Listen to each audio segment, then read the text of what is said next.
ఇలా నాన్న మాకు పెన్షన్ వస్తలేదని ఇలా తాతయ్య చచ్చిపోయింది సార్. బీటెక్ పాస్ అయిన నా పరిస్థితి ఇట్లుంటే 10th ఫెయిల్ సార్ వాళ్ళిద్దరు. వాళ్ళ పరిస్థితి ఏం సార్? అప్పుడప్పుడు నేను ఎందుకు పుట్టినానా అనిపిస్తుంది సార్. నన్ను ఎందుకు చంపాలనుకున్నావురా? చెప్పు, చంపుతా లేకపోతే. కేక్ పెట్టలేను నాకు. ఏం సార్ గుండు కొట్టించావు? మా నాన్నమ్మ చచ్చిపోయింది. గుండు కొట్టించినందుక. కర్మణ్యే వాదికా రస్యం చాణక్యం అమాయకమిర్కించం.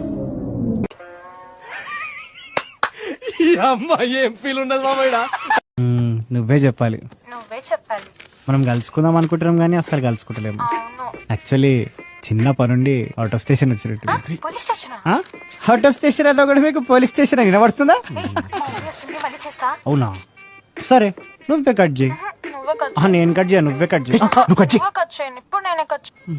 సరే పోతున్నా. పోతున్నాయింద్రా, పోయేస్తా అనాలే. నేను రాను కదా.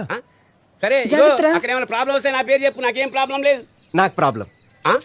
రైట్, జాబ్ కొట్టుకొని వస్తా. జోగిపేట్ శ్రీకాంత్ సచ్చిండిగా. సైబరాబాద్ శ్రీకాంత్ 6 గారి తిన్నవా పన్నవా నువ్వు ఫోన్లు చేయకుర్రీ.